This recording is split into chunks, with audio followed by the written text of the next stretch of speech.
People are playing Battlefront 2 again? What's up, y'all? My name is B-Rye, and recently I saw that Star Wars Battlefront 2 has been hitting peak player counts here in the year of our Lord 2025. For a game that came out in 2017, it's kinda wild to see it having a random resurgence seemingly out of nowhere. Well, let me tell you, dear viewer, it's no coincidence. Sorry about that. But yeah, it's been super cool to see everybody hopping back on this game, and I'm here to let you know if you should join them. If you're not already aware, Battlefront 2 had arguably one of the worst launches in modern gaming. The game's reputation was in the mud right from the word go. This was due to the game being riddled with a gross amount of microtransactions. I'm not talking about your typical skins and fun little Fortnite dances. No, they straight up locked whole ass characters and abilities behind a paywall. And you couldn't even buy them individually. You had to gamble for them through loot boxes. Now, I know that nowadays, microtransactions are incredibly common in gaming, which I despise, by the way, and I could do a whole separate video on that, so put a comment down below if you want to see that video. This game came out at a time where games as a service wasn't really a thing. People were really mad, and rightfully so. It's pretty bullshit to make your game pay to win after already charging full price for it. I'm looking at you, NBA 2K. It was a pretty easy way to turn everyone away from your game though. And if that was the goal, then boy, was EA successful. This game's reputation was in the trash from the jump, and everyone wrote it off, and that was that.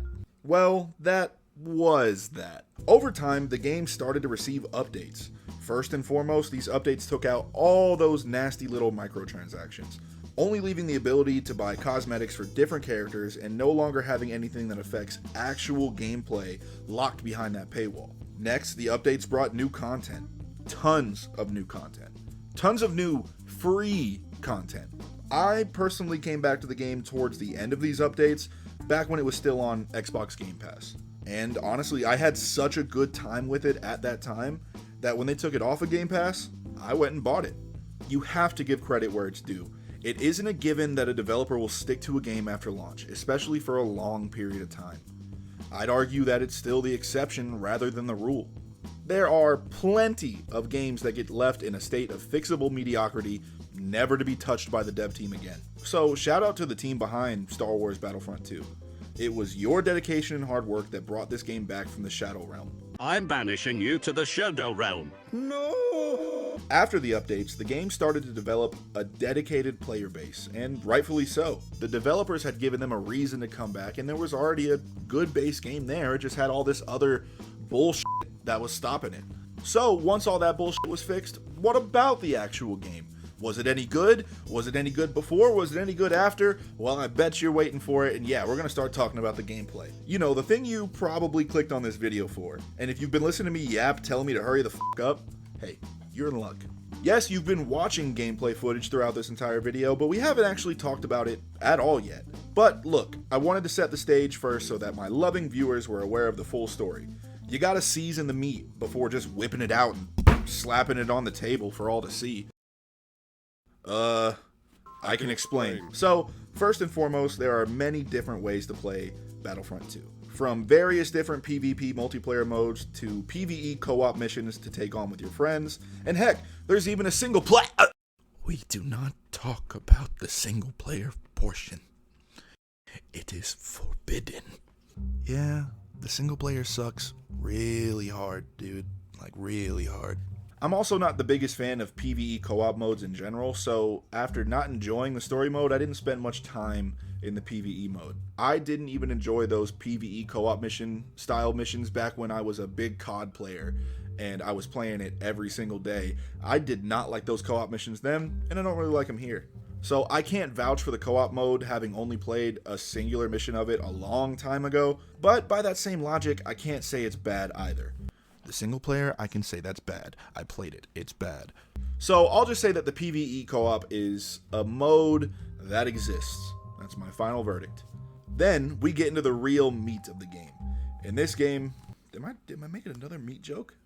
Did I make 2 meat jokes? I did make 2 meat jokes back to back.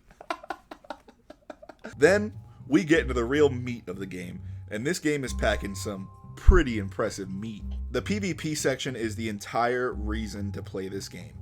If you're not familiar, basically take one of DICE's Battlefield games and drop it into the Star Wars universe.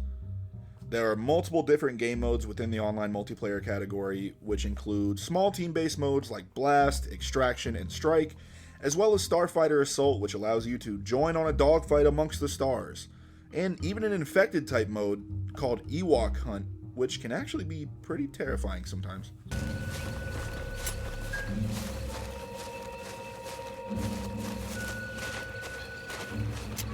Then we get to the main course, the modes that everyone comes back for, starting with the heroes and villains section. This section includes a 4v4 mode that pretty much always devolves into chaos no matter what you do. You have failed.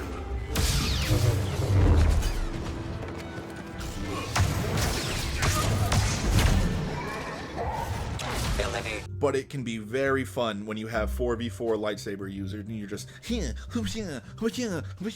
all over the place. It's crazy. And then there's also a much more cozy and competitive 2v2 mode that typically boils down to 2 separate 1v1 matchups, and from time to time is everything a Star Wars fan would want in a lightsaber battle in a video game. Like, honestly, as far as a multiplayer online experience where you're fighting lightsaber to lightsaber, this shit gets real. I'm not even joking. It's not perfect by any means, but man, it can be the coolest shit ever for a Star Wars fan to be involved in an intense lightsaber fight where you're just, I already did that. But yeah, you're fighting each other like crazy. It's wild. There's also a heroes only Starfighter mode, but I also don't really give a shit about that. Then we get to the real stars of the show, the Supremacy and Galactic Assault modes. These are the modes that you're going to see the majority of players on this game playing at all times. They are the most akin to the Battlefield series, like I brought up earlier, where you're dropped into a large-scale battle featuring heroes, vehicles, and various classes of ground soldier. These large-scale wars are full of non-stop action and are also incredibly fun to play. Just like Battlefield, there's absolutely moments where you feel like you're running out and getting mowed down, and the reason you feel that way is because, yeah, you get f***ed up sometimes. But when you start going on a kill streak, it can feel like the coolest shit you've ever done. You feel like such a badass, and you feel really in this universe. You're this clone trooper, just ba-bing, ba-bing, ba-bing, ba-bing, ba-bing, taking out every single clanker you see in your way. It's awesome. Also, there's so many moments where you just stop and take in the chaos that's happening around you, and it can be breathtaking. You really feel part of this giant battle that's going on. There are many different ways to play, and while they all boil down to shooting people, swinging around a lightsaber, or piloting a vehicle, that formula in a multiplayer setting, especially on a large scale, makes for what I believe is the perfect online shooter for Star Wars fans, and honestly, a great shooter for FPS fans in general. And you can switch from first to third person, something you can't do in a lot of online games. I'm just saying, Call of Duty, damn third person modes. Who wants a whole goddamn third person mode? Just, give me a button, so if I want to do something funny and look at it, I can, whatever. So, if you're wondering if you should hop into Star Wars Battlefront 2, I'd say without a doubt, it's a resounding yes. This game is a ton of fun to play, and it does offer multiple different ways to play, even if some of the ways to play are more desirable than others. And if you're a Star Wars fan and you haven't played this yet, what the f*** is wrong with you? Now, I don't know how long the sudden flux of players will last, but I am confident that the game will always have a player base, because it's just that good. It's worth it. There will always be a community that is into this game and playing this game all the time. So, what are you waiting for? Go hop into the best Star Wars gaming experience there is out there, and I hope you have fun. Thanks for watching, guys.